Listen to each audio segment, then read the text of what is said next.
Hello and welcome to this episode of Ritter's Rant. Today's word is perfidy. Um, and there's no better example of perfidy than what transpired earlier today when a Hamas delegation assembling in Qatar on the invitation of the leadership of Qatar to consider a ceasefire proposal that was put out there by President Donald Trump um, was attacked by Israel in an attempted assassination attempt.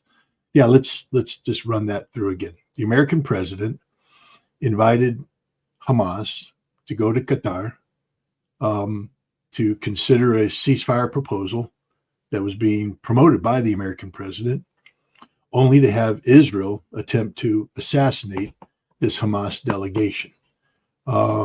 It appears that the United States was completely aware of this and had coordinated with the Israelis, even though Israeli Prime Minister Benjamin Netanyahu takes all the credit. I mean, as if you'd want to take credit for an act of perfidy.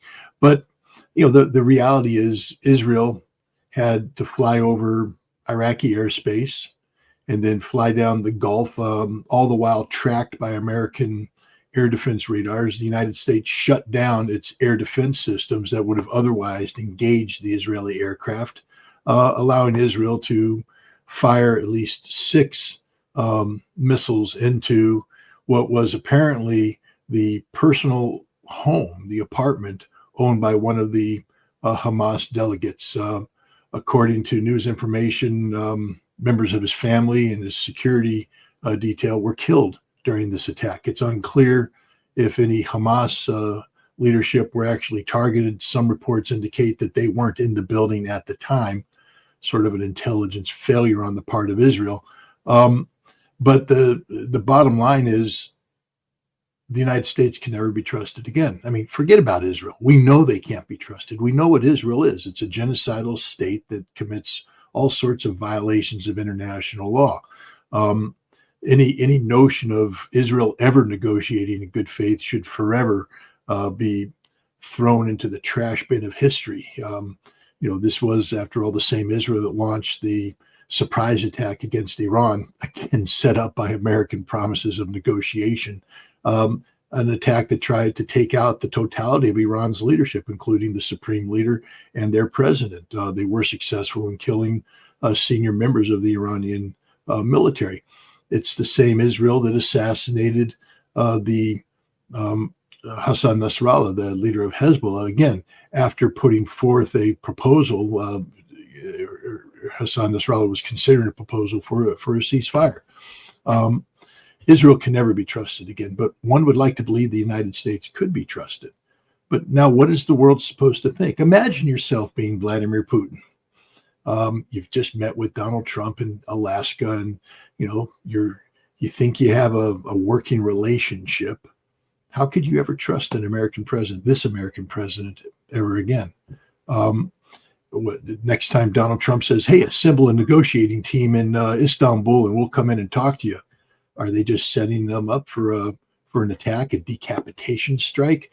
But the United States can't be trusted. We're no longer capable of being considered to be an impartial interlocuteur. We are working hand in glove with Israel to assassinate the very people we need to negotiate with if we want to bring about a peaceful end to the various conflicts in the region. The Iranians will never trust us again. Hamas, well, they could never allow this. And what about Qatar, our good, loyal ally Qatar? We just attacked them. It's an attack on the sovereign territory of Qatar by Israel, facilitated by the United States. Why Qatar allows American forces to remain on their soil is beyond me. But the bottom line is this is an act of perfidy. It's disgusting. It's despicable. It's shameful.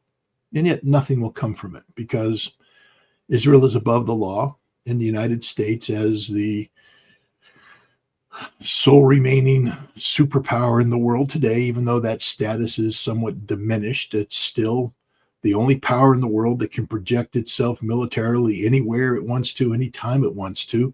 The United States is above the law, and we're acting like we're above the law. But don't be surprised when the rest of the world recognizes that the only way to deal with Israel and the United States is acting outside the boundaries of law. I mean, because what's good for the goose is good for the gander. And in this case, the Israeli and American goose is surely cooked. I wish I could have a more positive outcome than that, but there isn't one. This has been my rant. The next time a thought crosses my mind, I'll be sure to let you know.